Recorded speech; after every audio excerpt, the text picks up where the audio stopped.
Thank you, Caroline and Chrislyn, for that introduction, and thank you all for coming out tonight. Can you all hear me if I don't stand right next to the podium? Can anyone not hear me?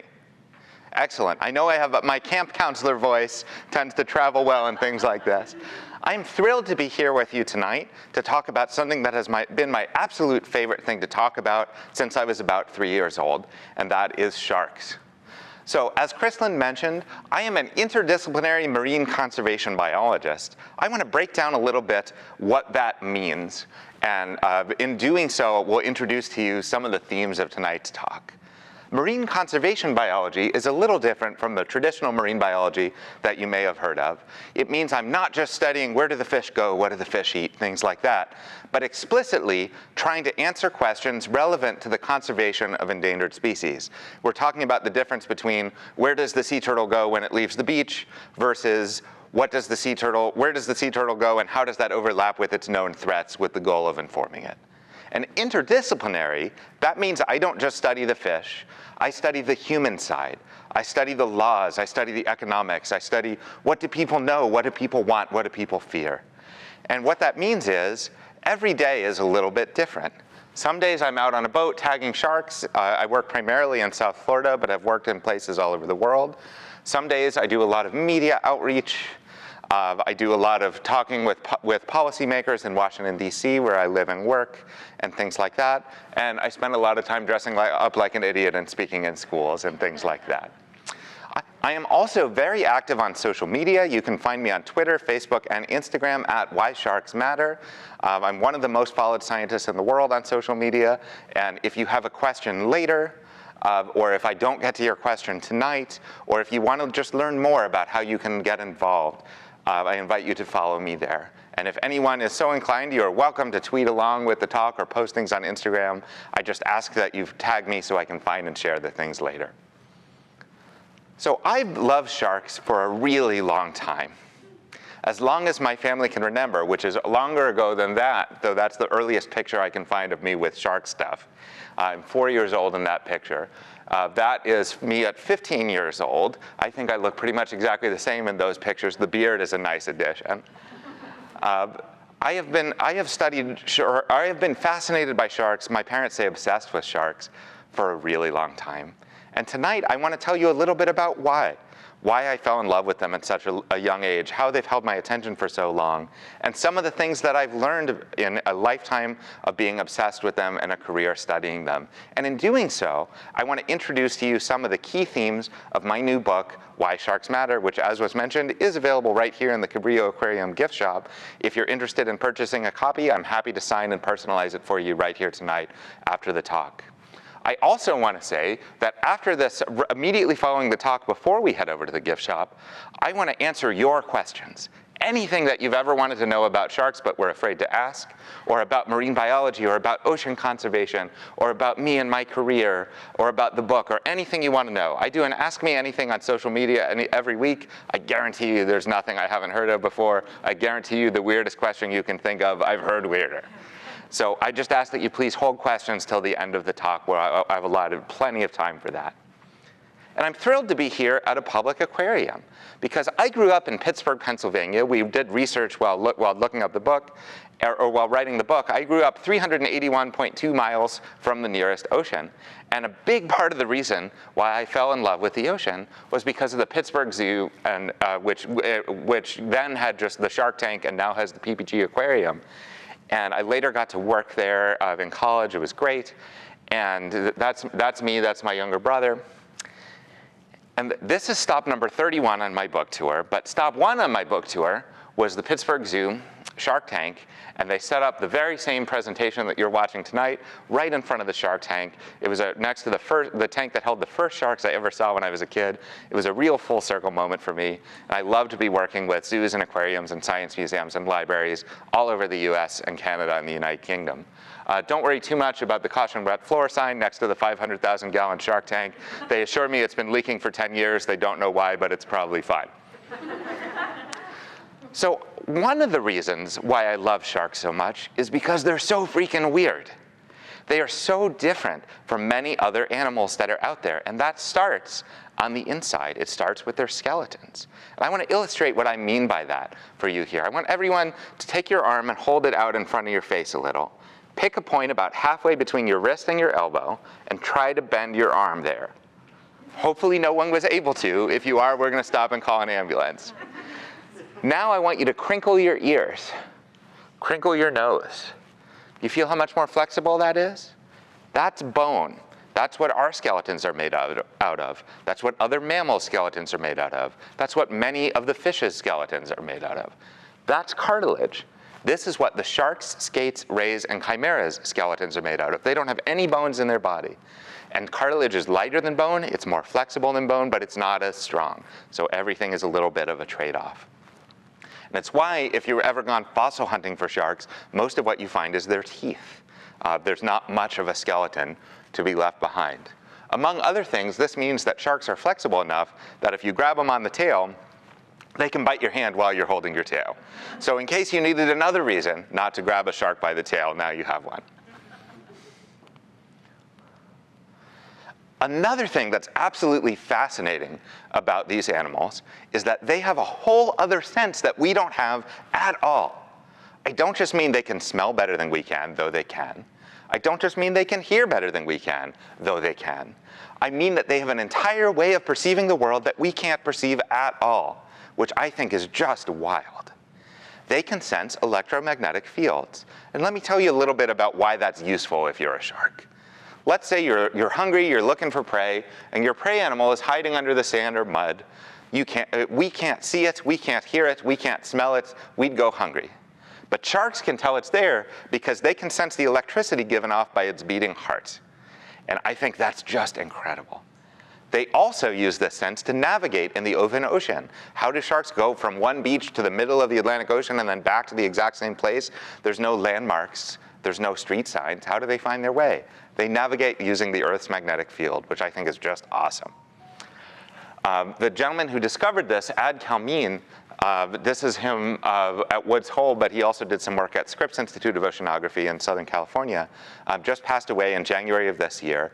And I got to write about his obituary as well as the legacy of his discovery for American Scientist magazine. You can check it out in the May issue. It's also freely available online if you want to learn more about their electric sense and what that means for the current state of marine biology of sharks and rays. So walking around the Suds for Sharks events earlier, I saw a lot of people with shark necklaces and shark shirts and shark purses and things like that. So I know we've got some nerds here. We even have people in this room who have discovered new species of shark relatives, which is pretty cool. So I want you guys to, just for 15 seconds here, I want you to shout out every shark species you can think of. Just go. Hammerhead, thresher, tiger, lemon, whale. Sandbar shark, yes. Hashtag best shark. Yes. Zebra shark. Sleeper shark, leopard shark, wobbegong, and stop. That was 12. That was pretty good. There are 536 known species of sharks, and there is a new species of shark, skate, ray, or chimera discovered somewhere in the world every 2 weeks. That's just amazing to me. And I want to highlight to you, when I'm talking about how weird and wonderful these animals are, I want to highlight some of their biodiversity. Many of the species that you named are sort of the typical sharky shape. Chrislyn here is playing to the crowd with Sandbar Shark, my favorite shark, hashtag best shark. Follow hashtag best shark on Twitter and Instagram to learn all about them. But there are a lot of different variations on the traditional sharky theme. And I want to highlight for you some of my favorite weirdos, but before I do that, I just want to give you a sense of how amazingly well adapted these animals are. There were sharks swimming in the ocean, not only before there were dinosaurs on land, but before there were trees on land. There were sharks swimming in the ocean before Saturn had rings. This is an ancient group of animals that has been shaping our ocean and shaping our world for a long time. Some species of sharks live under Arctic ice. Some species of shark live in the deep sea where it's so dark that sunlight never reaches. They live in coral reefs, they live on seagrass meadows, they live in the open ocean. The US Navy SEALs have a saying that if you want to learn if there are sharks in the water near you, you dip your finger in the water and you taste it, and if it's salty, that means you're in the ocean and there are probably sharks near you. And that's true, but it's incomplete because some sharks live in rivers. So just an incredibly well-adapted group of animals. In the lower right here, you have the American pocket shark. It is not called that because it's small enough to fit in your pocket, though it is. Actually blown up on this beautiful stage that is significantly larger than an American pocket shark is in real life. It's called that because it has this weird pocket of flesh behind its eye that's full of glow-in-the-dark liquid that it can squirt on command to scare away predators. That is a megamouth shark. And I actually, just yesterday at the LA Museum, got to see my first ever actual megamouth shark. I was just waiting for a friend to show me around, and it was just in the lobby, and it's not important how high-pitched the scream I let out was when I saw it. But I love these animals for a few reasons, and I want to tell you some of those reasons. One is how they were discovered. The first one was discovered in 1974 off Hawaii when a US naval vessel hit one, not with a boat, but with their anchor. This is a deep sea weirdo. If that US naval vessel had deployed its anchor chain 30 seconds sooner or 30 seconds later, it would have been 10 years before we saw the next one. And that one washed up on a beach here in LA, and that's what's on display at the museum. These guys also have glow-in-the-dark gums. And they live in the deep sea where there's no light. And prey animals might see that light and swim towards it and investigate and swim right into their mouth. And for me, that is snack time goals. They also have the best scientific name in the whole ocean. I would say on land or air too, but that's speaking beyond my area of expertise. And most scientific names translate to something like the little brown bird with the gray spot on its head or something like that. Descriptive, but not exactly evocative. This is Megacosmopelagios, the giant mouth of the deep. By science standards, that's poetry. This is an animal that I've been relating to more and more the last couple years, and once I tell you a little bit about it, I think many of you will agree. When you think of sharks, you often think of them being sleek, powerful, fast, athletic. The angular rough shark is the exact opposite of that. It is the couch potato of the ocean. And yeah, I've been relating to that more and more since about March 2020. We also have all sorts of other weirdos. That's a frilled shark. Many species of sharks swim by beating their tail, their caudal fin. But these guys sort of undulate their whole body, much like a snake. I find it deeply unsettling, but they're super cool. We also have some stripe patterns and some spot patterns and some flat animals that can bury under the sand. Just an incredibly biodiverse group. They also have incredible behaviors. That's a goblin shark. Got to see a goblin shark head at the LA Museum yesterday too. It was awesome. But lots of animals can hyperextend their jaws in front of their face. Snakes famously do this. But nothing in the entire animal kingdom does it as far or as fast as the goblin shark. That video is slowed down 100 times so you can see what's happening.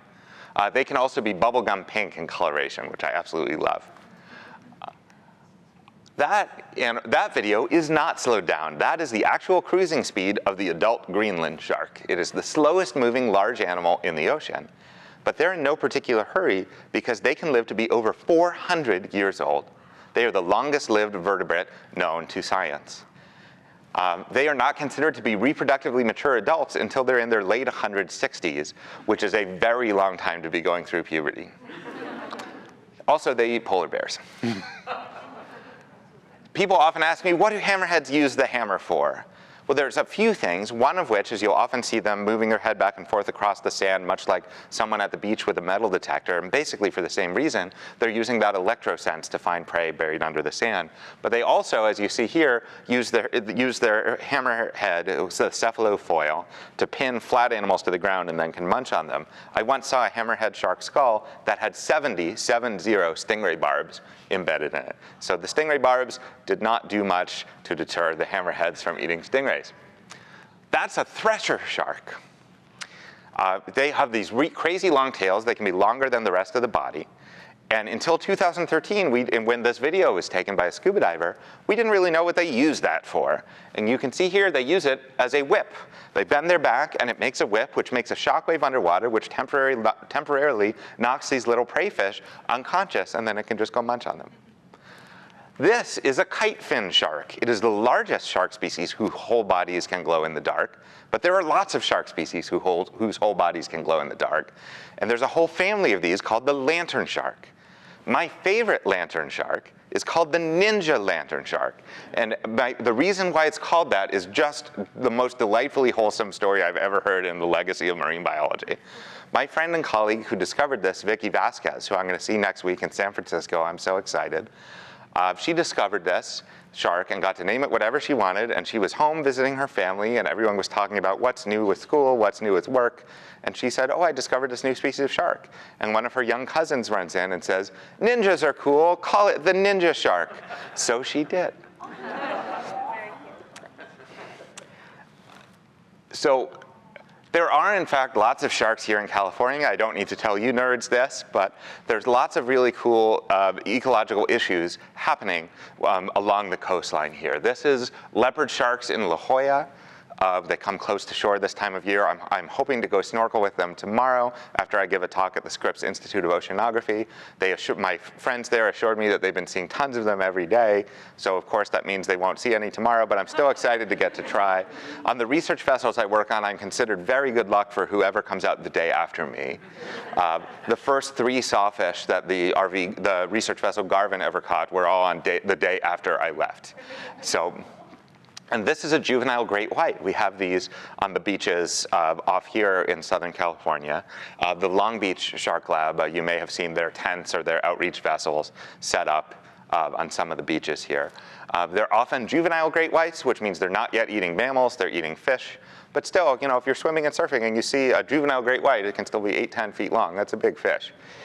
Seeing that when you're out there surfing is probably pretty startling. So there's some interesting stuff happening here. And there are some local shark species on display in the aquarium here. We're so excited to get to see the local guys. Another thing that's absolutely fascinating and weird and biodiverse about sharks is where baby sharks come from. And I'm sorry, it is not possible to attend a Shark Talk anymore and not see at least one baby shark joke. I don't make the rules. Some shark species give live birth. You're seeing here a lemon shark being born in the Bahamas, and as soon as it's born, it just has to be a miniature shark and take care of itself. It may never see its mother again. They have no parental care. Some shark species, though this is actually a skate, lay eggs. If you may have heard of a mermaid's purse, that's often a skate egg case. This is a skate egg case with the top removed in an aquarium setting so you can see what's happening. Some sharks have a weird mix of this that's only found in sharks, where the egg hatches inside the mother after growing up inside an independent egg case, and then the shark is born as if live births. Some sharks are capable of self-cloning. A mommy shark wants to become pregnant. There's not a suitable dad around. She becomes pregnant, and the babies, instead of being a mix of a DNA of mom and dad, are just clones of the mom. Some sharks engage in what's called multiple paternity, and that is a female will mate with multiple males, become pregnant by several of them simultaneously, and give birth to a litter of half-siblings. They have the same mom, but different dads, but they're born at the same time. Some sharks might go through mating, and then the mommy shark decides, you know what, now it's not a great time for me to become pregnant, but I went through all the trouble of mating, so let's just store the sperm inside my own body and become pregnant later. The record for how long a female shark is able to store sperm after mating and still become pregnant is just under 4 years. So just an incredible biodiversity of behaviors here. So why do I love sharks and why have they held my attention for so long? Because they're super weird and cool. When most people think about sharks, though, you think about sharks as a threat to you or your family, as sharks biting people. And part of the reason for this is inflammatory fear-mongering media coverage. Whenever a shark bites someone anywhere in the world, no matter how minor, it's headline news everywhere in the world. My favorite statistic about this was done by a colleague of mine, Christopher Neff. And he looked at how the media covered shark bites in Australia. And he found that in 38% of reported shark attacks in Australia, you hear shark attack, you visualize this. In 38% of reported shark attacks, the shark did not physically touch the human at all. It swam near them in a way the person reported that they found threatening. Come on. Another part of the reason why so many people are afraid of sharks is Jaws. This movie really changed the world. Before Jaws, most people didn't think about sharks very much. Fishermen did, surfers did, but for the most part, People who just went on vacation to the beach didn't really think about what was there right beyond the wave break. And this movie changed the world. We actually have something in the public policy literature called the Jaws effect to describe how a fictional portrayal of a real-world issue actually influences what real people really think about that issue and what that means for their policy preferences, which is just wild. Peter Benchley, the author of Jaws, was so horrified by how people reacted to his movie, which he thought was just a fun summer beach read, and it was that he devoted much of the last parts of his life to raising money for shark conservation and raising awareness for shark conservation. And because of that, to honor that, remember that ninja lantern shark I mentioned earlier? Its scientific name is Benchley Eye, honoring his conservation advocacy. But I don't want to minimize this, that every once in a while there is an accident, there is a tragedy, someone is hurt by a shark, someone is badly hurt by a shark, very rarely someone is even killed by a shark. But this is super duper rare. How rare? Well, here are some things that kill more people than sharks. Flower pots falling on your head from above when you walk down the streets kills 10 to 15 Americans a year. As a social media guy, I love this one. More people die in a typical year falling off cliffs while trying to take a selfie of the beautiful scenery around them than are killed by sharks. More people are bitten by other people on the New York City subway system every year than are bitten by sharks in the whole world.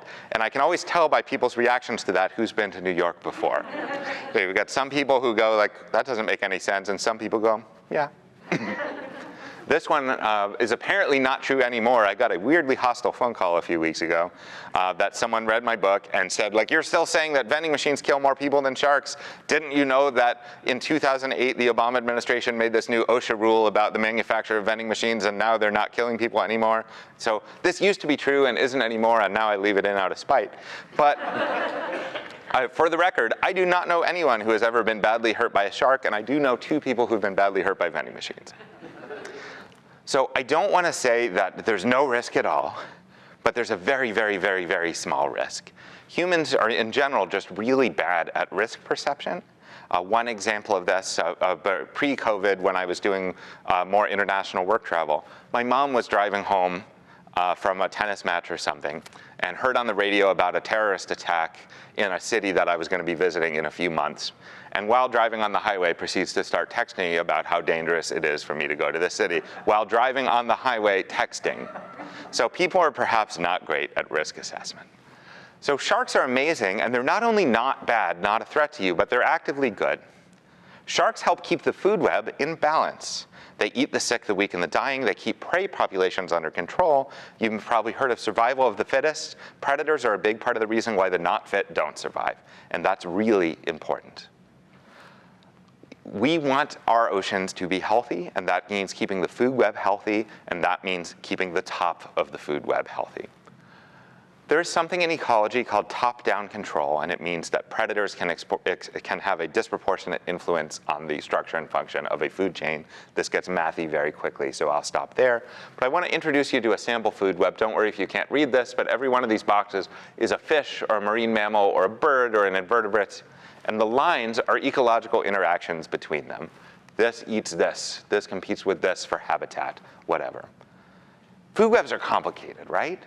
This is a complicated diagram. The caption for this is actually called A Simplified Food Web of the Northwest Atlantic, which I love. But this is complicated. If I were to pull one thread out of this web, things would probably be okay. If I were to pull 2, 3, 4, 5, I'd start to get a little nervous. If I start to pull 10, I'd start to get really nervous. More than that, we're talking about collapse. We do not want that to happen.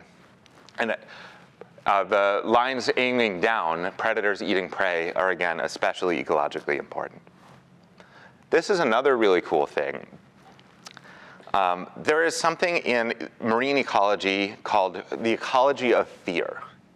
This basically says that the mere presence or even possible presence of a predator influences the behavior of prey potentially on a huge scale. If you have ever not taken a shortcut through a dark alley to get back to your car, but taken the long way around, taking more time and energy because you felt safer, that's fear ecology. Let me orient you to what you're seeing here. This is a giant seagrass meadow in Western Australia. The dark green is seagrass. The dots are coral heads, coral bommies, individual units of a coral reef. and the white is sand. So what you're seeing here is fish that live in the coral, how far out they're willing to extend to go graze on seagrass before they become afraid of predators. And it makes these beautiful ring patterns. And this paper, the title of this is another example of what I call scientific poetry. This is called A Halo of Fear Visible from Space. Oh, absolutely love this stuff. My postdoctoral studies, I surveyed everyone in the environmental nonprofit community who works on shark conservation issues, and one of the things I asked them is, when you tell people we need to save sharks, why do you say we need to save sharks? This idea that sharks are ecologically important and bad things happen without them, the number one reason by far, more than all other reasons combined. Unfortunately, I have some bad news for you. Sharks face very serious conservation challenges. The problem is so bad and is getting worse so fast that this beautiful infographic from 2015 is already out of date. It's already worse than this. This says that 1/4 of all known species of sharks and their relatives are considered threatened with extinction according to the IUCN Red List. It's now closer to 1/3, and that is since 2015. The number one threat by far is us. It's humans, it's unsustainable overfishing practices. We are killing too many sharks, both accidentally as bycatch and on purpose through directed fisheries for both shark fins, which many of you have heard of, and the shark meat trade, which many of you have probably not heard of. Though it's worth noting that over the last 20 years, the international trade in shark fins and demand for shark fins has significantly declined, precipitously declined. And you might think, well, that's great. I've heard that's the threat to sharks. But wait, I just said that things have gotten a lot worse even since 2015. So what's going on? The shark meat trade has exploded during this time, and that does not get anywhere near the attention among the ocean conservation community that the shark fin trade does, even though it kills more sharks and is a growing threat. I have also talked to folks in the ocean conservation community who have told me that a bowl of shark fin soup, that's evil, that's repulsive, that's vile, that's morally wrong. That's a grilled mako shark steak. That's fine. That's how normal people eat fish. Other than the fact that that makes no sense from a conservation perspective, either way you've got a dead animal, that's also super racist. And there are big issues with cultural awareness in the ocean conservation community.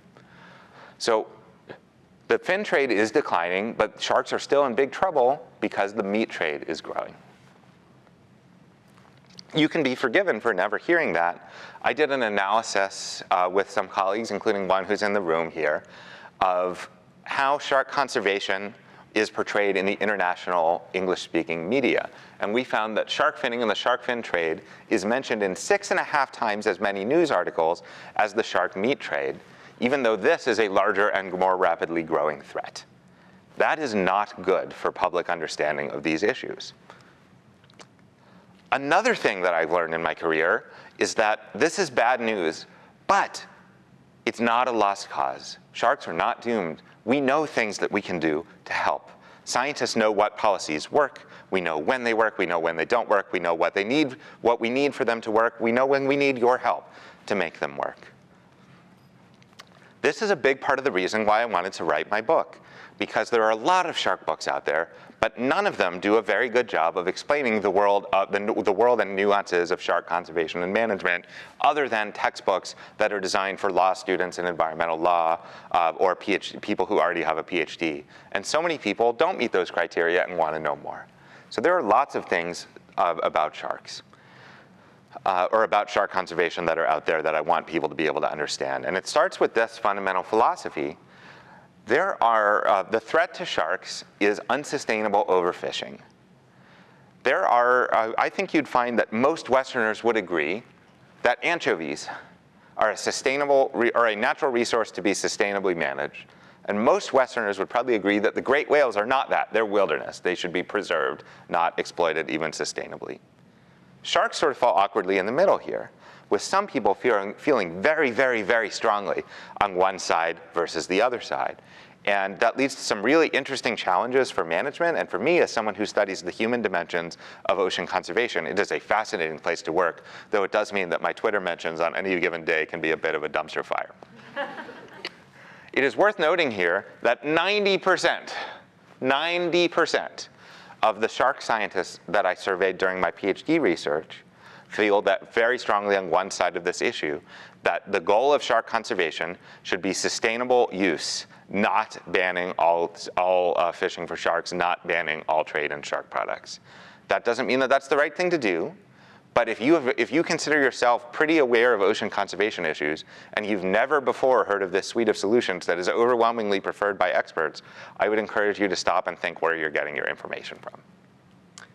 And finally, the last theme of the book, and the one that to me is the most fun to rant about, is this idea that it's great that so many people want to help sharks. It's great that so many people are trying to help sharks. But wanting to help and trying to help are not the same thing as actually helping. We have a whole cliche about this. The road to hell is paved with good intentions. Everyone has heard this. It's great that so many people want to help, but it matters what we do to help, and there are lots of things that do not help. There are many people who are well-intentioned but not especially well-informed, and they just do the first thing they find when they Google. And that's a problem because there aren't very many people in my position who are experts who spend our time doing what we in academia world call public science engagement and what you would probably just call talking to people. There aren't a lot of us that do that, which means that there's a lot of nonsense out in that space. There are also unscrupulous people who take advantage of that dynamic, who might say things like, oh, you can't trust the mainstream environmentalists, you can't trust the scientists, you can't trust the government, give me your money, I'll help save the ocean. So this is a very troubling dynamic at times. Some brief amusing examples of this idea that wanting to help and trying to help are not the same thing as helping. There is a community of scuba divers who grab sharks and ride sharks and hug sharks and kiss sharks. They kiss sharks on the mouth, the part of the shark where the teeth are, they kiss it with their face. I just don't understand this. You would not do this with bears, I hope. And when challenged, they say, oh, I'm doing science, I'm doing conservation, I'm doing education. I don't know what the hell is happening in this photo, but it's not science, it's not conservation, and it's not education.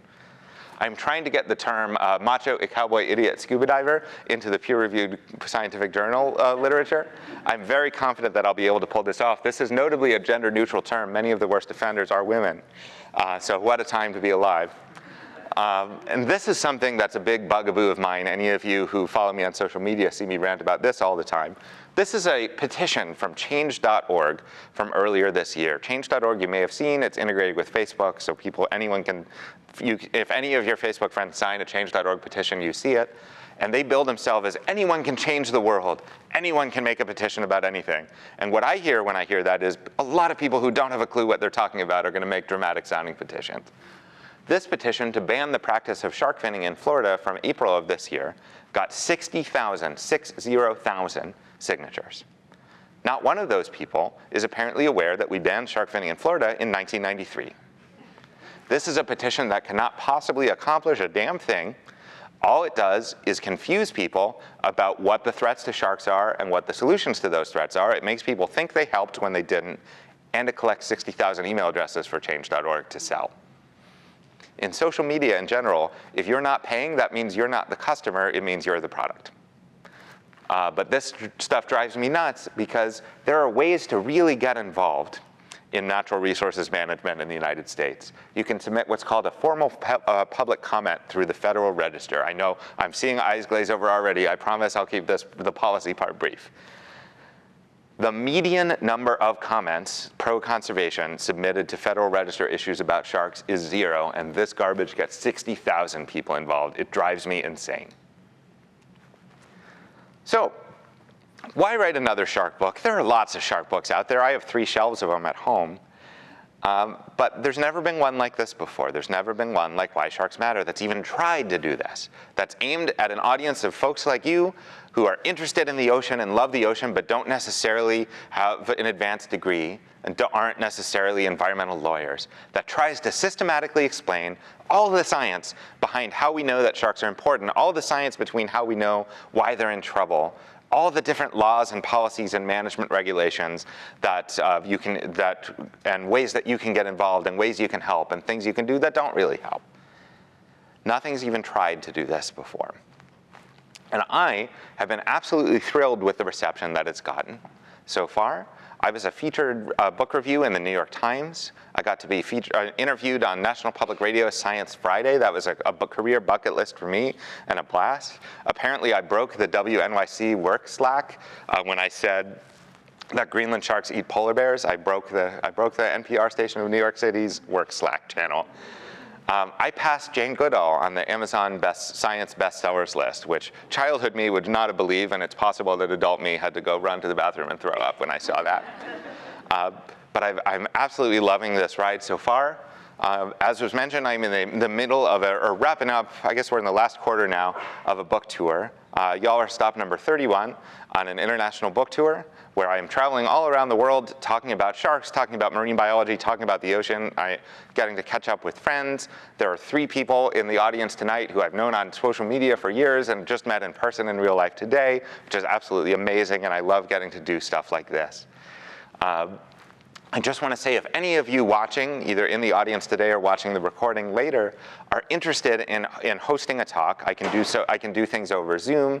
I can Zoom into a school or a library, never a charge for a public school or library.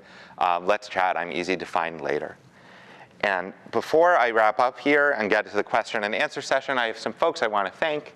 I want to thank our hosts at the Cabrillo Aquarium, especially Chrislyn, Connie, and Caroline, who helped to arrange to bring me here today. I want to thank my family for always supporting these crazy career goals of mine. When I was 3 years old, I told my parents I wanted to be a marine biologist, and they said, "That's nice, dear. I don't know what that is, but sure, we support you." And now my dad's retired, and he brings his golf buddies on shark research trips with me, so I feel like I've made it in his eyes finally. I want to thank my publisher at Johns Hopkins University Press, who gave me a lot of freedom to run with a very, very different style of shark book and a very, very different style of academic book. To give you just one example of this, Johns Hopkins University Press is a 120-year-old venerable academic publishing house. I am responsible for them having to have multiple all-team editorial meetings to decide on proper spellings of things and capitalizations, one of which was, do we capitalize both words in Florida Man? So that's what I mean when I say a different type of shark book here. I want to thank friends and colleagues, many of whom are in the audience here today, for years of support and years of me driving you crazy talking about my ideas for a different type of shark book, and for years of fact-checking and advice. And finally, I want to extend a deep and sincere thanks to you, as I'm having the time of my life right now traveling around the world talking about sharks, and I couldn't do it if no one wanted to listen. So before I take your questions, and again, I want to stress, I'm happy to answer anything that you want to know about sharks, about marine biology, about ocean conservation, about me and my career, about the book, anything. I just want to tell a quick funny story about this picture. I was a sponsor of the 2019 Sigma Xi conference, basically a national science fair.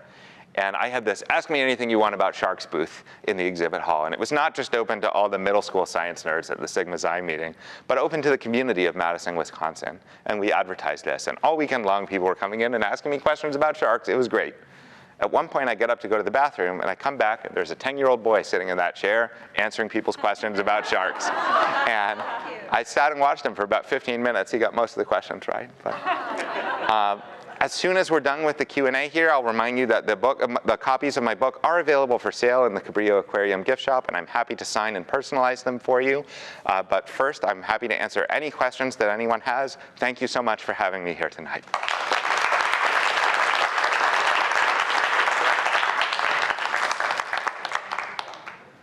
What can I answer for folks? Sir? How did the myth that sharks don't get cancer get started? That's a great question. So let me first of all thank you for calling that a myth. Some of you may have heard sharks don't get cancer. Nonsense. The earliest documented case of sharks getting cancer was before the US Civil War. It's been found in dozens of species. Absolutely, sharks get cancer. Basically, anything with cells can get cancer. This is a myth that was spread by the sort of fringe alternative medicine industry. There was a book called Sharks Don't Get Cancer and a follow-up book called Sharks Still Don't Get Cancer. They're both full of lies. And this is designed to prey upon the desperate, people who traditional medicines have not worked to resolve their cancer. Here, take this really rare animal medication and give me money and we'll help, and it doesn't help. I want to stress that even if sharks didn't get cancer, which they super duper do, even if sharks didn't get cancer, eating shark to cure your cancer doesn't make any more sense than me eating LeBron James to get better at basketball. This is just not how anything works. But thank you. Please. The growing thing for shark meat, is that here in the States or is that an international? That's a great question. Where is the shark meat trade? It is in a lot of places. It's big in France. It's big in South and Central America. There are definitely places you can find shark meat for sale here in Southern California. But it is a lot of places, and it is notably not in China. So as I recently said on Twitter, that resulted in just basically unusable Twitter mentions for a week. If your ocean conservation advocacy involves demonizing China and Japan, but doesn't ever mention Spain and Portugal, which are major offenders of overfishing, then you're not interested in saving the ocean, you just want to yell at Asian people. So it is a truly global issue. The US is one of the 10 largest shark fishing nations in the world, which is something that people are always shocked by. Our fisheries are largely well managed. There are some things I quibble with. But people tell me all the time, I saw a shark for sale at the grocery store by me. That's illegal, right? Nope. But great question, thank you. Please. Kind of to follow up on that, is there any movement to make a sustainable shark meat fishing? So there is, yeah, great question. Sustainable shark meat fishing does exist. It's about 9% of the current global trade is considered sustainable, which is not much. But much of what's left can be made more sustainable. This is a lot of what my work focuses on, is sort of trying to understand what's required to do that. And it's harder than for a tuna fishery because these animals have fewer babies less often later in life than animals that spawn, like tunas. So yes, sustainable shark meat does exist. It's hard to find. Much of the sustainable shark fisheries in the world are in the United States.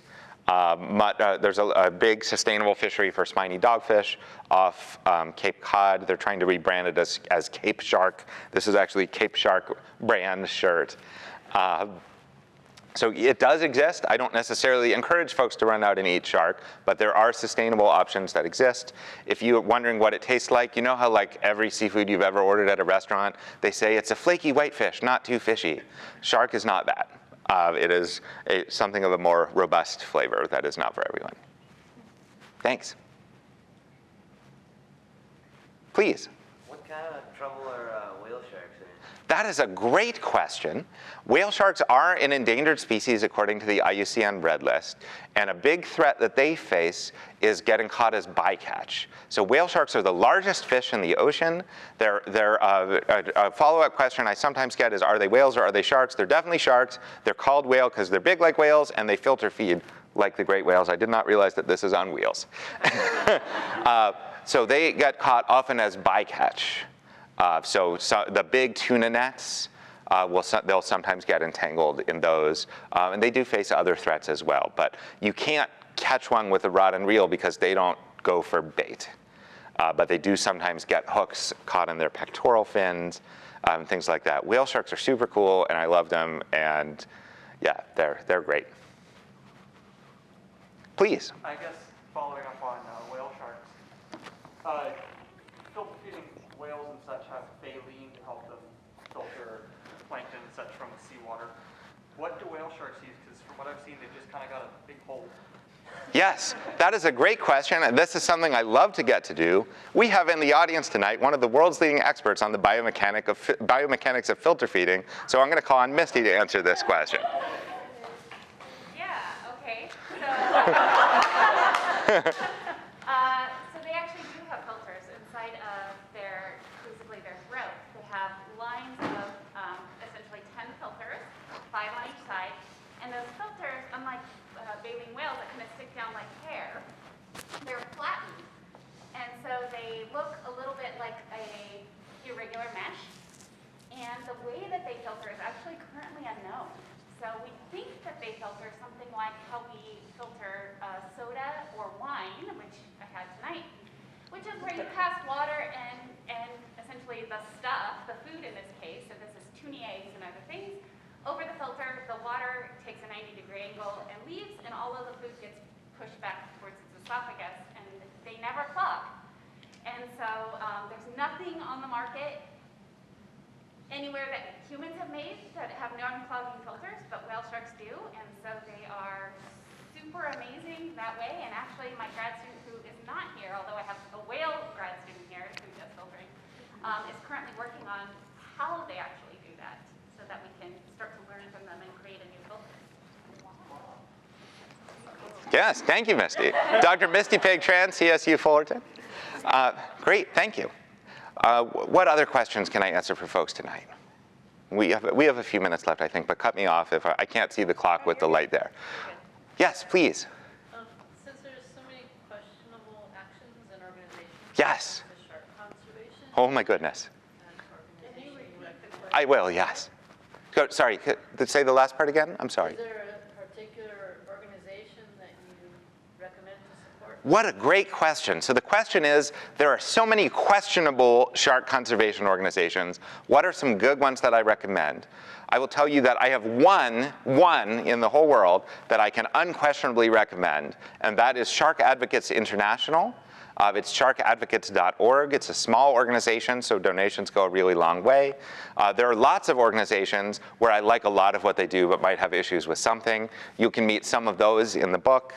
I also feature interviews with scientists and conservationists from all over the world, so you're not just getting my perspective, but a huge diversity of perspectives. But Shark Advocates International is my go-to shark conservation nonprofit. Sonia Fordham, who's in charge of that, is a longtime hero and mentor of mine. And I was so honored that she came to my book launch party in DC. And she brought me one of those goofy wine glasses that has the shark in it that I assume everyone gets targeted Facebook ads for, and not just me. But yeah. Thank Shark Advocates International. What else can I answer for folks today? Please. Has there been any opportunities for you to be involved with and informed in any major policy change, whether it's like locally, state, international? That is a great question. Have I been involved in policy change? That's a lot of what I do in Washington, D.C. I work for Arizona State University's Consortium for Science Policy Outcomes. And I was able to get the state of Florida to change their laws concerning fishing for great hammerhead sharks. And that was a multi-year process. And I got Rick Scott, the guy who was governor in Florida before Ron DeSantis, also a very conservative Republican, appointed the commissioners of the Florida Fish and Wildlife Conservation Commission. And I got a 100% Rick Scott appointed board to unanimously approve the new laws, the new regulations that I wrote. And I tell some of that story in the book. It involved working with Marco Rubio's office, which was really interesting for me to get to do. But it's, yeah, I tell a lot of that story in the book, and I also have a peer-reviewed case study of it in a journal called Conservation Science and Practice, for any of you who are academia nerds and want to read it in paper form. But yes, I very much enjoy working at the intersection of science and policy, because there are so few policy people who speak science, and there are so few science people who speak policy. It makes me very popular in some DC circles, and sometimes very unpopular, depending on what I'm working on. What else can I answer for folks? Please, Caroline. Do you have any, is there any current legislation that you think we should support or oppose? Yes, so current legislation, not really. Every once in a while there are NOAA regulations. The National Marine Fisheries Service is their headquarters is actually about 5 blocks from where I live in Silver Spring, which was extremely convenient when anyone was in that office before COVID. But they have regulations a few times a year.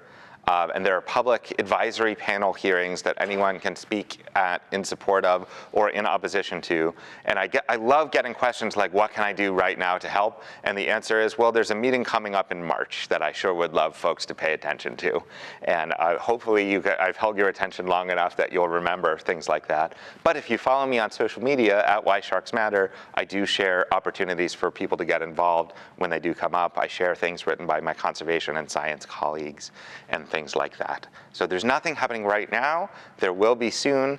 There was actually really great news that happened last week that was a total shock to me, and I know to some of the people working on it. And that's NAFO, the North Atlantic Fishing Organization, protected Greenland sharks, those awesome deep sea Arctic weirdos that eat polar bears. I love them so much. And they protected them they've been trying for at least 10 years, and it just passed. So that was good news. There will also be there's something called CITES, the Convention on the International Trade of Endangered Species. That meeting is coming up in November. I'm working on preparing some of the briefing documents for the United Nations Fisheries Organization for it. And there's a couple really cool and interesting procedures being voted on there, but that is not something where public support makes a difference. The US is going to support 3 of those and oppose 1 of those, no matter what I do or say, or we do or say. Great question, thank you. All right, maybe 2 more questions, please. It keeps coming up. Yes. Tell us the story of how a Greenland shark can eat a polar bear. Yes! So a Greenland shark has never been observed eating a polar bear, but we have found polar bear skulls and teeth and in their stomach. So is that scavenging of a polar bear that drowns? Maybe. That's probably the most likely explanation. Remember, they don't swim very fast, but they can accelerate really fast. They have the difference between burst speed and cruising speed is huge on them. So it's probably scavenging, and one of my colleagues, Dr. Bryn Devine, who you'll meet in the book, works on Greenland shark. And she always yells at me if I don't say it's probably scavenging in the talks. But in my mind's eye, a polar bear swimming from ice floe to ice floe is vulnerable to getting slurped up from below. So no one's ever observed it happening either way. A great question, thank you. Please. Why is the sandbar shark your favorite? Yes, finally, we're getting to the real issues here. Sandbar Shark, #BestShark on Twitter and Instagram, learn more about them. There's a few reasons why I love sandbar sharks. One is they don't get no respect. They are one of the most widely studied animals in the world. They're one of the most commonly seen sharks in the world because they're found at aquariums all over the world. So they were not the first shark I ever saw. I checked when I was there. The Pittsburgh Zoo has never had sandbar sharks. But for millions of children all over the world, a sandbar shark is the first shark they ever see because they're found in aquariums. And that, as we know, can inspire a lifelong love of learning and conservation. They're also the subject of a really cool partnership between the fishing industry, the government, and academia called the research fishery that's found off the southeastern United States. Sandbar sharks are a protected species in US waters, but a lot of where scientists and the government get our research samples from is from fishing. And the research fishery means that if you let scientists go on your boat, you can catch a limited number of sandbar sharks, and that provides valuable data. And I think that's a really cool model. They were also my master's research study animal. So they're not the first shark I ever saw, but they're the first shark I ever saw a lot of. So they'll always have a special place in my heart. But if you follow #BestShark on Twitter and Instagram, you will see years of me talking about how much I love them and years of my scientific colleagues giving me crap for picking what they perceive of as a boring shark as best shark. There's even a competing hashtag #YawnShark, as in, I'm bored. So yes, great. Thank you so much for having me tonight. There are books for sale in the gift shop. I'll head over there shortly to sign and personalize any. I really appreciate you coming out. Thank you.